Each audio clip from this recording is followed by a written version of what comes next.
Hello అండి. నేను ఝాన్సీని, మన అడగర్ల ఝాన్సీ ఛానల్ నుండి మాట్లాడుతున్నాను. అయితే ఈరోజు మనం చేసే రెసిపీ దొండకాయ వేపుడు అండి. అయితే ఈ దొండకాయ వేపుడుకి ఏం చేయాలంటే కొంచెం నూనె ఎక్కువే పడుతుంది. ఎందుకంటే కొంచెం ఎక్కువసేపు వేయించాల్సి వస్తుంది కదా, లేకపోతే మాడిపోతుంది అనమాట.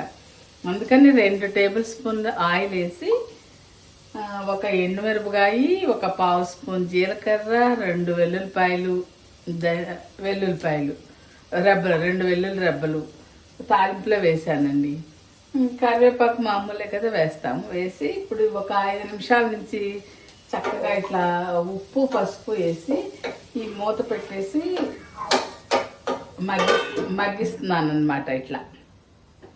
అయితే దీంట్లో ఉల్లిపాయ కూడా వేయాలండి. మామూలుగా మనం అన్ని కూరలకి ఉల్లిపాయ ఎప్పుడు వేస్తాము? తాలింపు వేయగానే ఉల్లిపాయ వేసి వేపి కూరగాయ ముక్కలు వేస్తాం కదా. కానీ దొండకాయ వేపుడుకి, బెండకాయ వేపుడికి, కాకరకాయ వేపుడికి ఇలా వేపుడు చేసేటప్పుడు ఏం చేయాలంటేనండి, ముందు ఆ ముక్కలు వేసేయాలి, కూరగాయల ముక్కలు. ఉల్లిపాయ పక్కకు పెట్టుకోవాలి. ఇదిగోండి ఉల్లిపాయ, ఒక పెద్ద ఉల్లిపాయ కట్ చేశాను, ఒక 3 పచ్చిమిరపకాయలు.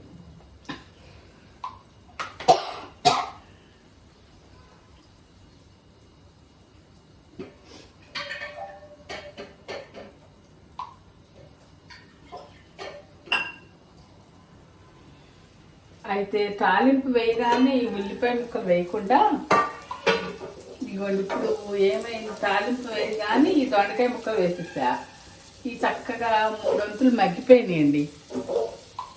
మూత పెట్టేసి ఉంచితే చక్కగా మెత్తగా మగ్గిపోతాయండి. ఇలా చిదిపితే చితకాలన్నమాట, మగ్గిపోతాయి. ఇప్పుడు ఏం చేయాలంటే ఈ ఉల్లిపాయ పచ్చిమిరపకాయ ముక్క ఇప్పుడు వేయాలి.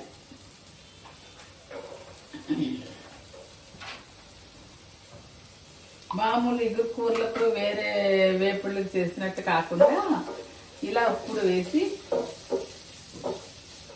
కొంచెం కలిపేసి మూత పెట్టాలండి. ఇది చెప్పడానికే అసలు నేను ఈ వీడియో చేస్తున్నాను అనమాట. ఇది మా అత్తగారి ట్రిక్ అనమాట. తాలింపు వేయగానే ఉల్లిపాయ వేసేసి దొండకాయ ముక్కలు వేసి వేపుతుంటే ఏమవుతుంది, చక్కగా ఉల్లిపాయ అంతా మాడిపోయి కళాయికి అడుగున అంటుకుపోతుందండి. ఈ దొండకాయలేమో ఎంతకీ వేగట్లేదు కదని అది మనమేమో కలుపుతూనే ఉంటాము, ఉల్లిపాయ మాడిపోతూ ఉంటుంది అనమాట. అలా కాకుండా 3 వంతులు దొండకాయ మగ్గిపోయినాక ఈ ఉల్లిపాయ వేసేస్తే మీకు కూర చాలా బాగా వస్తుంది వేపుడు. ఈ ఉల్లిపాయ కూడా మగ్గిన తర్వాత మనం అప్పుడు కారము అవి వేసుకుని కాసేపు వేయించి తీసేయాలన్నమాట. చూద్దరు కానీ ఇప్పుడు అది కూడా.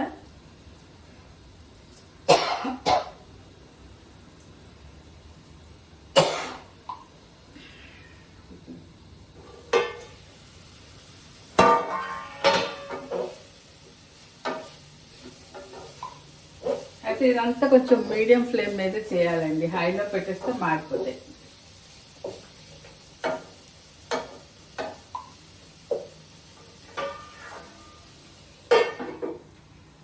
అయితే దీనికి కాంబినేషన్ ఏదన్నా మనం రసం కానీ లేకపోతే పెసరపప్పు చారు అంతకుముందు చూపించాను కదండి, పెసరపప్పు చారు కూడా బాగుంటుంది. నేను ఈరోజు పెసరపప్పు చారే చేశాను, ఇంకా తాలింపు పెట్టాలి అది కూడా. ఈ 2 కాంబినేషన్ బాగుంటాయి, పెసరపప్పు చారు దొండకాయ వేపుడు, లేదా పప్పు చారు దొండకాయ వేపుడు. లేదు అంత ఓపిక లేదంటే మామూలు రసము దొండకాయ వేపుడు అయినా బాగుంటుంది అనుకోండి. ఎక్కువగా ఇట్లా పప్పు చారు కానీ పెసరపప్పు చారు కానీ అంటే బాగుంటుంది.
ఆ ఉల్లిపాయ కాస్త ట్రాన్స్పరెంట్గా అయినాక అయిన తర్వాత ఏం చేయాలంటే మనం ఇదిగోండి కొంచెం ఇట్లా వెల్లుల్లిపాయ ఒక 3 రెబ్బలు దంచుకుని ఇవి వేసేస్తాను అన్నమాట. దంచాం కదా కొంచెం ఇట్లా ఇలా వేసేయాలి. వేసేసి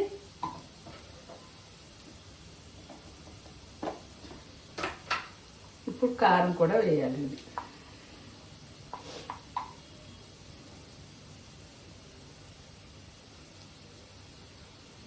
కారం 1 స్పూన్ వేసాను నేను.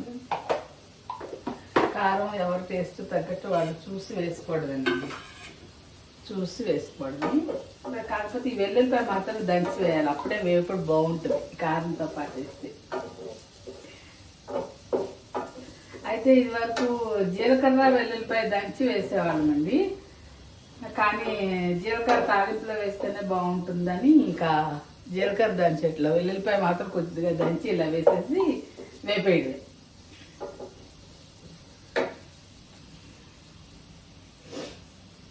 అయితే మా చిన్నప్పుడు అసలు దొండకాయ అమ్మ వాళ్ళు వండేవాళ్ళు కాదండి. ఏంటో మా తాతయ్య గారు వాళ్ళు ఏమైనా అంటే దొండకాయ తింటే మతిమరుపు, పిల్లలకి అస్సలు పెట్టకూడదు అని ఆయన అసలు మార్కెట్ నుండి దొండకాయలు తెచ్చేవాళ్ళు కాదు. అలా అని మేము కూడా చాలా నాళ్ళు వండలేదు. మా పిల్లలు చిన్నప్పుడు కూడా వండేదాన్ని కాదు దొండకాయ వేపుడు. ఆ తర్వాత ఎవరన్నారు అలా ఏముండదు, దొండకాయ కూడా మంచిదే, విటమిన్ సి ఉంటుంది దాంట్లో అన్నారు. ఇక ఆ తర్వాత కొంచెం పిల్లలు చదువులు ఇవి అయిపోతున్న స్టేజ్లో అప్పుడు ఈ దొండకాయలు దొండకాయ తెచ్చుకుని వేపుడు చేయడం మొదలు పెట్టామన్నమాట.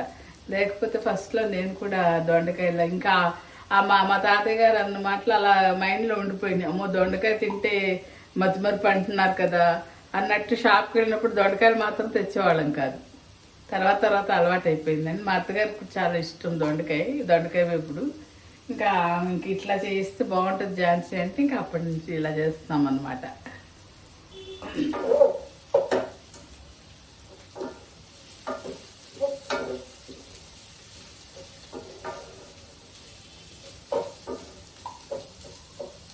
కాకరకాయ వేపుడు కూడా ఇలాగేనండి. కాకరకాయ దాదాపు 3 వంతులు వేగిపోయిన తర్వాత ఉల్లిపాయ పచ్చిమిరపకాయలు తాలింపులో వేసినా వేసేయచ్చు, కానీ ఉల్లిపాయ మాత్రం తర్వాతే వేయాలి. లేదు అంటే ఉల్లిపాయ అంతా మాడిపోతుంది, కాకరకాయ ఎంతకీ వేగదు, అంతా కూర అంతా ఏంటో ఖరాబుగా అయిపోయినట్టు అవుతుంది అనమాట. ఇలా చేస్తే బాగుంటుంది దొండకాయ కానీ కాకరకాయ కానీ.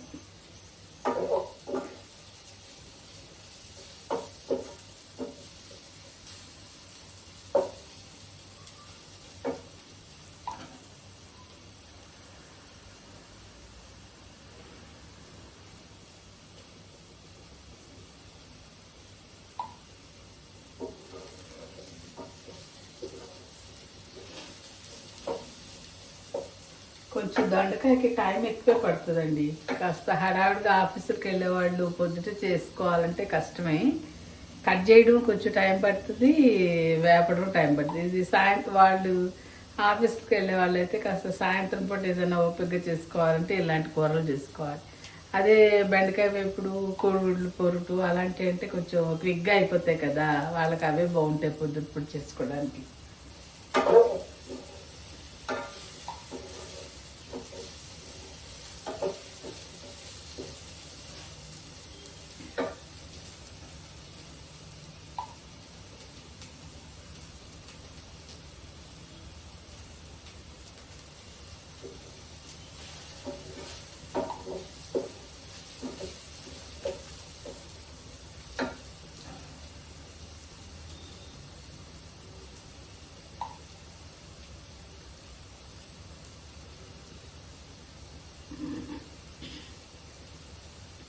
అయితే నిన్న మాగాయ తాలింపు పెట్టి కలిపానండి.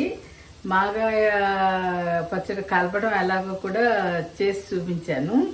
ఈ వీడియో చూసిన వాళ్ళు అది కూడా మాగాయ కూడా చూడండి ఎలా చేశాను. ఇప్పుడు మీకు తాలింపు వేసిన మాగాయ చూపిస్తాను.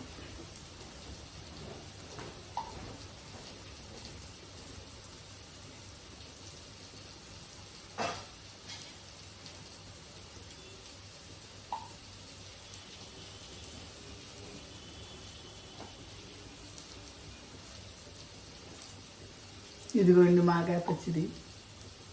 ఇంకొంచెం నూనె పడుతుంది అనుకుంటా, ఇంకొంచెం నూనె కాసి వేస్తాను. పీల్చేసింది, రాత్రి కలిపాను కదా, బాగానే పీల్చేసింది. ఇంకొంచెం పడుతుంది నూనె, వేడి చేసేసి కలిపేయడమే. నూనె బాగా కాగనివ్వాలి. తాలింపు ఆల్రెడీ వేస్తాను కాబట్టి వేసి కలిపేసి ఇంకా తీసేస్తాను జాడీలోకి. చూస్తారని నిన్న కలిపాను అనమాట. ఇది ఈరోజు ఎలా ఉందో చూస్తారని చూపిస్తున్నాను అనమాట.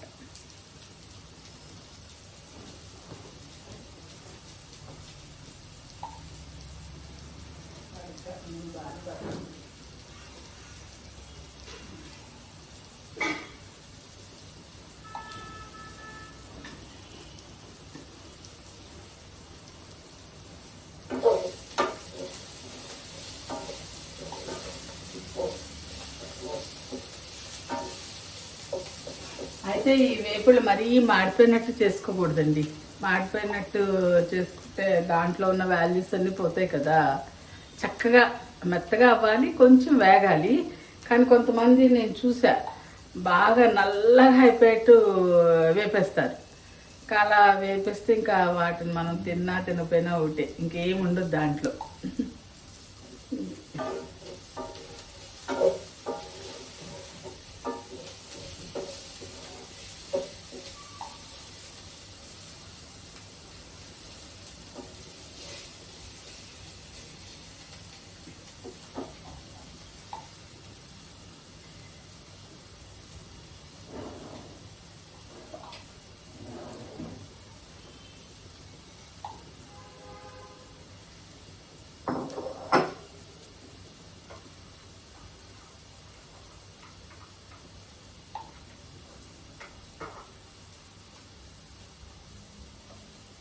కాస్త కొత్తిమీర కూడా కడిగి కట్ చేసి పెట్టుకున్నాను, అది కూడా వేసాను.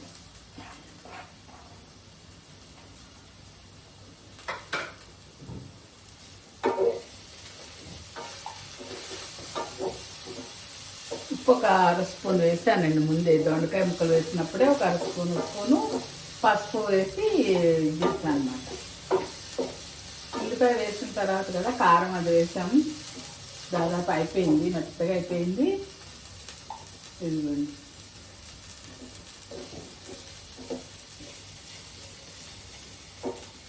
ఇంకొక నిమిషం ఉంచి తీసి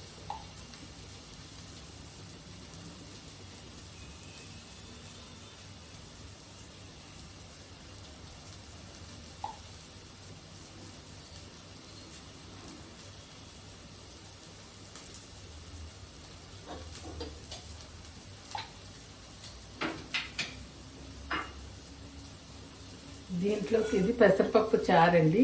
తాలింపు పెట్టాలి. ఇంకా తాలింపు పెట్టి ఒక 5 నిమిషాలు మరిగిస్తే అయిపోతుంది అన్నమాట. కాంబినేషన్ దొండకాయ వేపుడు, పెసరపప్పు చారు.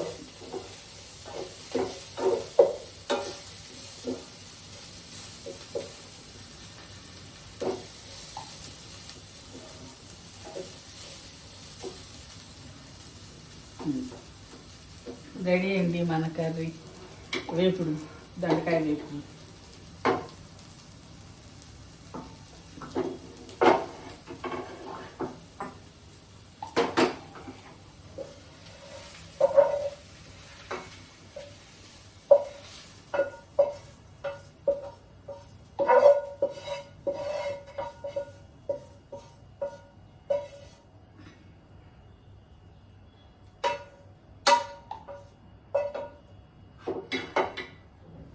ఇదన్నమాట. ఇలాంటి కొన్ని చిట్కాలు తెలుసుకోవాలంటే మన ఛానల్ని సబ్స్క్రైబ్ చేసుకోండి.